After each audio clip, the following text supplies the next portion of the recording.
Hello Sumit, you're welcome back to my channel. So in this video, we'll be learning how to make this beautiful princess bustier top with zipper at the front.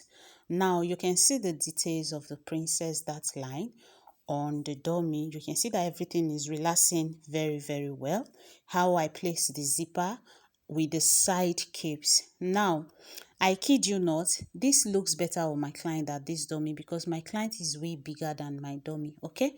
So I had to pin a considerable amount of the top to the back just so the princess dart fitting will come out. But I kid you not, the cape is exactly as it is on the photo on my client's body. So now to show us how I did it, first of all, I have my basic bodice pattern draft but not fully drafted out.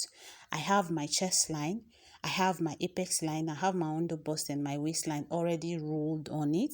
So I have done my shoulder slope in this video. Then the next thing I'm working on is to create the armhole curve. So I first of all divided the armhole line. After minusing the shoulder slope, I divided the armhole line into two to get the midpoint. So I bring my curve ruler to connect to the midpoint of the armhole line. Now I took her bust measurement for me to be able to connect the armhole curve. Okay, so after doing that, I'll go ahead to take her full top measurement. Now her full top measurement is 28 and this 28 is resting on top of her hip. That's to tell you how big she is. Okay, so she's very tall and she's big. Her bust is measuring about 45.5 inches. Her hip is measuring 51. Okay, that's to tell you how big she is. Then what I used for her nipple to nipple measurement is 4.5. I used 4.5. Okay, so and it came out where 4.5 was perfect for her nipple to nipple measurement. So I'll connect a straight line for the nipple to nipple measurements. So after connecting the straight line, the next thing I will do is to impute her dart intake. Now I'm using 3 inches for her dart intake, okay? So now I'm not doing equal dart. So the 3 inches, what I did, I used 1 1/4 for the center part side. Then on the side, I used 1 3/4. That's how I divided the dart intake, okay? So I'm going to connect the 1 1/4 and 1 3/4 from the hip line straight to the under bust line. So if you watch the video very well, you can see what I'm doing. And by the time I finish rolling the both sides, you see that one part is bigger than the other. That's because I'm using unequal dart, but I made sure that I did not exceed the 3 inches I'm using for her dart intake. The tiniest part is 1 1/4, the bigger part is 1 3/4. So I will carry my pattern master ruler and I will curve to the apex line, but you have to come down from the apex line by 1 inch. Don't connect it directly to the apex line, okay, so that it doesn't give you sharp edge at your nipple point. Okay, so after connecting it like that, the next thing we are going to do now is to get the full measurement. Now the full measurement, I'll go ahead and impute her waist measurement. The 3 inches we've used for the dart intake, I will add it back because you know we'll be cutting that part away. I will also impute her hip measurement. The 3 inches for the dart intake, I will add it back. Then I will go ahead and connect all the lines together. Okay, so I like using the curve ruler from my waist to my hip because it just gives me the perfect curve that I like. Okay, so you can see me curving it. Now after connecting these lines together, the next thing we'll be doing now is to add seam allowance. You know I like adding seam allowance to my paper whenever I'm drafting, and I use 1.5 if you're used to my video. I'll go ahead and mark 1.5 on the hip line. On the waistline, I'll mark 1.5, and on the chest line, I also marked 1.5. Then I will reconnect again. So what that means is that the main bodice measurement and the extra seam allowance has been added to the pattern. Okay, so after doing this, the next thing we'll be doing now is to take the side dart. Now from the apex line, come down by 2 inches. Okay, then connect it straight to the dart line. Can you see what I've done? On the apex line, come down by 2 inches. The 2 inches you've used for the side dart, return it to the lower part, okay? Because that side dart will be creasing it away. It's not going to exist by the time we cut on our fabric. So you have to return it, because if you don't return it, her full length is 28. By the time you remove 2 inches, it will go to 26. And when you go ahead to cut your back pattern with the same 28 inches, when you want to join them, it will not be equal. I hope you understand that. So if you remove any amount of inches to do any dart or any tightening, don't forget to return it. So the next thing, I'll be going to the princess dart part. First of all, we've gotten the midpoint of the armhole right from where we're creating the armhole line. That's what I'm showing us. Then place your curve ruler from the chest line, which is the straight nipple to nipple line we've created. Place your curve ruler and curve. Can you see what I've done? This is how I got the nice and perfect princess cut you saw at the beginning of the video. Okay, so now after doing that, I want to use my red marker to do this other part of the tightening for us to see. On the part where you've created this princess dart already, come down by 1 inch. Now some people can come down by half and go up by half, but I will come down from that line. I will come down by 1 inch from the line. You can see what I've marked. Then on the apex line, come in by 1/4 of an inch. Come in by 1/4 of an inch, so that when you want to reconnect this princess armhole, it starts from that 1/4 of an inch and it ends on the 1 inch you've came down with on the armhole area. Can you see? So I'm just going to extend it forward from the other side a bit. Then on the apex line, use your pattern master and connect it straight to the underbust line. Okay, so we are making another curve to sit on the other curve we've made before. Why are we doing this? Why did we come in by 1/4 of an inch? It's so you don't get these sharp edges on your nipple to nipple measurement. Sorry, that's my battery. So the next thing I'll be doing now, you see what we have here now, return it. Because this part on the chest line between the pencil and the red marker point, we'll be cutting it away. So please, you have to return it to the side. It's about 3/4 of an inch. I return it to the side and I connect it straight back to the waist. Then on the upper part, I went in by 1 inch. So you will increase it, okay, from the armhole curve. Go forward by 1 inch and reconnect your armhole line. Can you see what I've done? I'm just going to use my red marker so we don't get confused. You can see it. So from the main armhole line before, I still went forward by 1 inch to reconnect another armhole curve. Because if you don't go in by 1 inch, by the time you want to join the fabrics together, it is always coming out short. Some people, they use more than 1 inch, okay? But 1 inch is fine. So I went ahead to connect the normal neckline, okay? But what I'm doing, I will come down with about 7.5 of an inch. Because if you watch the thumbnail picture very well, it is not very low. And again, I will determine how wide I want the shoulder to be, okay? And from the picture also, the shoulder part is not so wide, okay? So I marked the point I want for the shoulder, and I'm using the curvy part of my pattern master ruler to connect straight to the 7.5 I came down with, which is where my zip will be resting on later.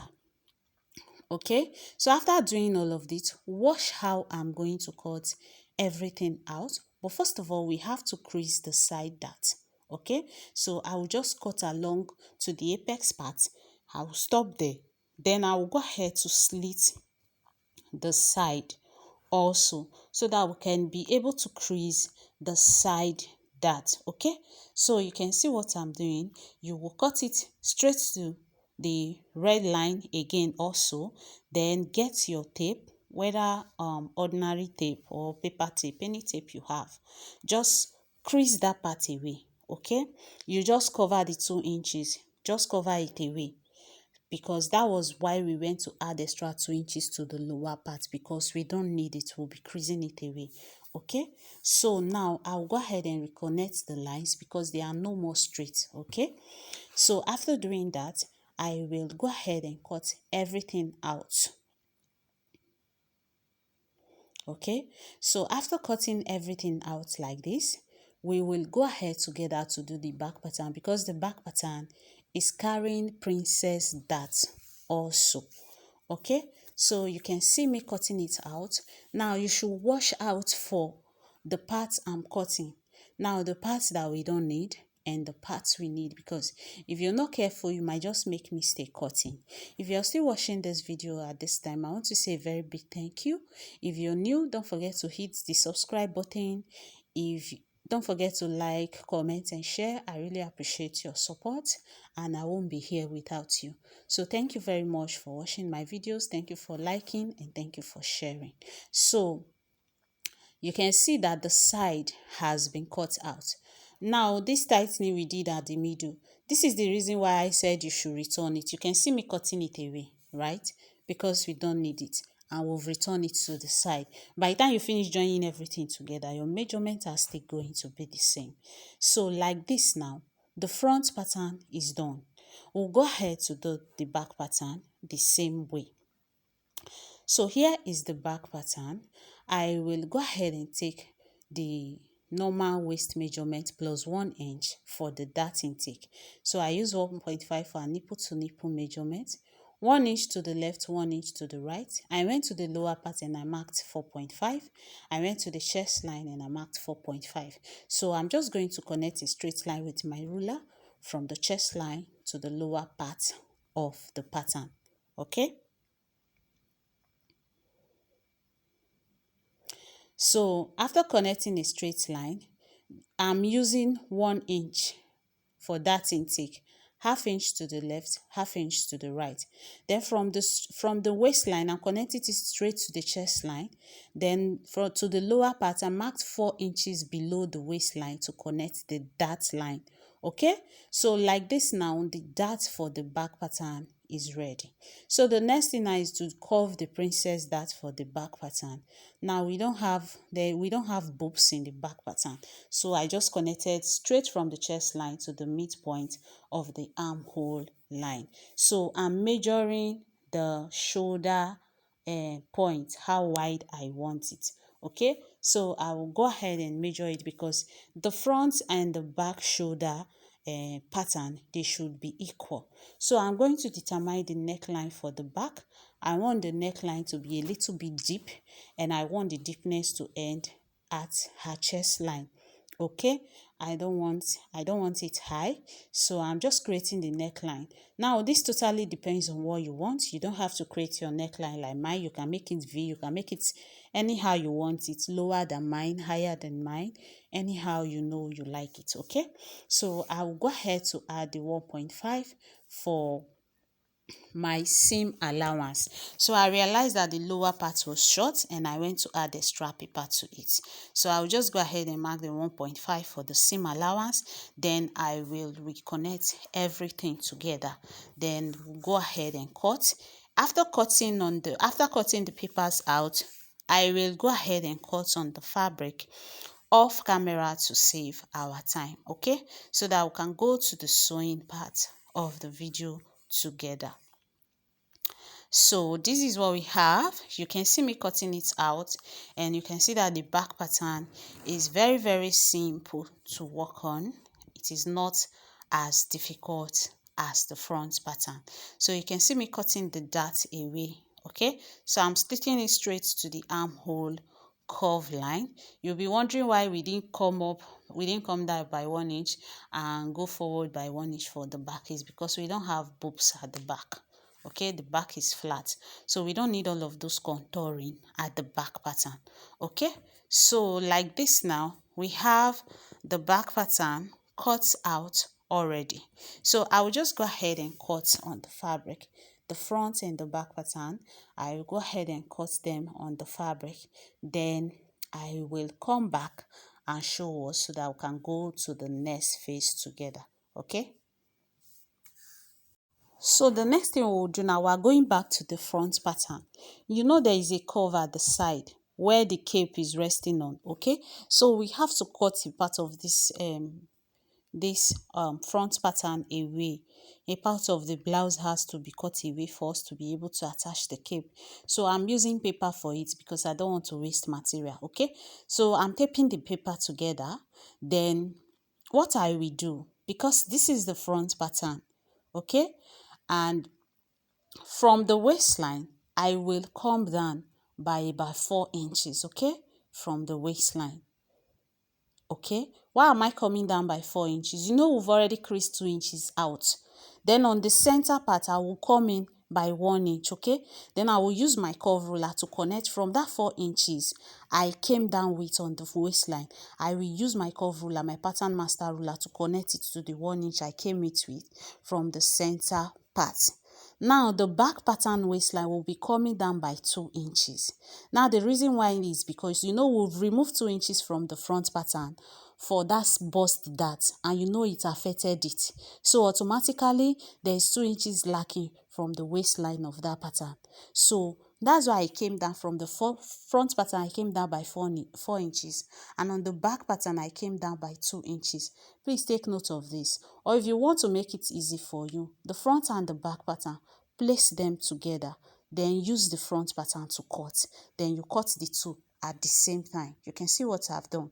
So after getting the curve, you can go ahead and separate them, remove the tape from them, then you can go ahead and cut on your fabric. You can see what I've done.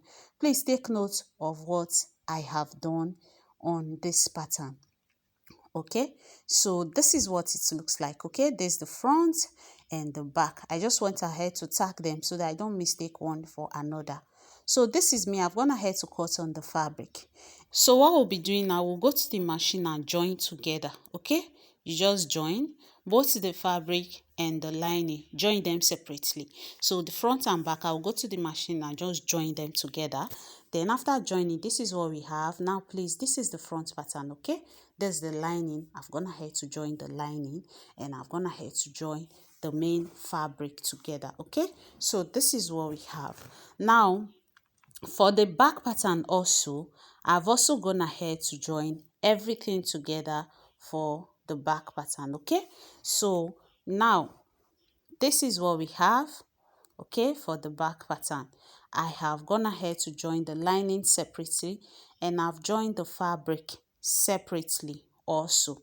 So the next thing we'll be doing now, I went ahead to add 1.5 of an inch as zipper allowance to the back while cutting on the fabric. I'm going to remove the 1.5 of an inch because it's not going to have any zipper allowance at the back, but I still did the tightening at the back. Okay, so please take note of that. So I'll cut the 1.5 away, and you can still see the curve at the center back, that the tightening is there, half-inch tightening when you are doing your zipper allowance, because I want the back to relax well on her. So after cutting it away now, you know I've cut away from the other side. I will also cut away from this other side too, but I will do that off camera. So I will just go ahead to use the lining to turn on the main fabric. Okay, so this is the front pattern. We'll be starting with the front pattern, but don't forget that the front pattern is carrying a zipper, so we have to attach the zipper before turning completely with the lining. Okay, so here, so to attach the zipper from the lower part, come up by half-inch. Now that half-inch is what we'll be using to turn it. Okay, we'll be turning it with the lining to conceal the edges. Okay, so this is the zipper, okay, and the fabric. Now how do you place it correctly so that you get it right? Now you first of all place the zipper on the table, then you place the material on top of it. So the lining is going to come beneath it. So it means the zipper is in between the lining and the main fabric. Okay, so you can see that the zipper is on the wrong side of the lining and the main fabric. Can you see what we have? Because normally the lining is going to be below, then the fabric will be on top. Now the zipper is in between both the lining and the fabric. So how are you going to sew this? You can't sew it on the right side. This is the right side of the fabric.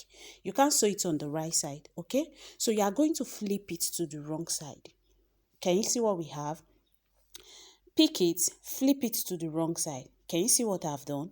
You will flip the zipper also, then you flip the other lining. You will flip the lining also. Okay, then flip them to the wrong side. Now you have to place it on the right side so that you get what you're doing correctly. So I'll just go ahead and hold it down with my pin. Then I will go straight to the sewing machine and sew it to the extent where the zipper ends, because if you see the picture on the thumbnail, the zipper is going to the neck area. Okay, so I will just exhaust the zipper on the fabric. I've sewn this part and this is what we have. So the same thing we did for this side now, for this first side, we are going to repeat it for the other side. This is what it looks like on the wrong side, and I hope we can see it. Now the zipper, the lining and the fabric were held together. Okay, so the next thing we'll be doing now is to attach the zipper to the other side of the top, the same way we did for this other side. So the zipper is going to come in between the lining and the main fabric. Okay, so this is it. This is the right side of the lining, and do you see? It's very easy. Just flip it to the wrong side on top of the zipper, flip the lining also to the wrong side, place it on the other side. Can you see what I've done? So it is both the wrong side you are using and the zipper is going to be in between. So I will just go ahead and run a straight stitch and exhaust the zipper also. So after that, this is what we have. You can see how nice and how neatly done it is. Please, if you fix your zip and it's too tight, it's not zipping very well, go ahead, lose it and refix it again, because I use the invisible method pattern for it. So can you see what we have? So like this now, the zip is ready, but like I was saying, I felt like the zip is too tight. I made it too tight, so I went ahead to lose it and I refixed it again until it was easy to zip open and zip close. Okay, so that my clients will not complain, I just had to lose it and do it before continuing with the work. Okay, so this is what we have. I have to flip it to the wrong side so that I can close the lower part and the sides of the blouse. So now I have gone ahead to do that, and this is what we have. I've closed the lower part, I've closed the side, so I will flip it to the right side to see what we've done so far. So I will also go ahead to the ironing table to press it down properly. Now this is the front pattern we are still working on. Okay, so the same way we've done this front pattern with lining, we'll go ahead and turn the back pattern with lining. Now this is one thing I want you to know. If you don't want your back pattern to have any kind of joining at all, you should cut your back on fold. Okay, but I slitted mine. I slitted mine, right? And I'm even glad I slitted mine, because it just brought the tightening in the backbone. Everything just relaxes well on her body. Do you get? But if you don't want to go through that stress, just cut your back pattern and fold. So I've done the same thing for the back, and you can see it. This is still the front. So I've gone ahead to iron both the front and back properly. Okay, so we are going to join the front and back together. Okay, so now you can see what I was telling us that time. I used 4 inches for the back to make the back the curve. I used 2 inches for the back, and you can see they are still meeting. So I'll go ahead, join the shoulder, join the sides. So after joining the shoulder and the sides, this is what we have. Okay, so now the next thing I'll go ahead to do, I will join the center back together. Now this is what I'm talking about. If you don't want to have any joining at the back, cut your back on fold. Okay, since the front is already carrying a zipper, but this back I cut open with the zipper tightening I did actually changed the game of this dress, and it made it relax very well. So this is what we have after joining front and back together. The next thing we'll be doing now is how to add the side peplum or cape to it. So we'll be attaching the cape or the peplum, then we'll be making the sleeve details in the next video, because this video is already too long. So stay with me for the part 2 of this video, where I will be showing us how I made the cape exactly the way it is on the thumbnail and the sleeve also. So thank you very much for watching, and I'm really grateful. There will be no me on YouTube without you. I really appreciate all of your love. I appreciate your support. Thank you very much. See you in the next video. Bye.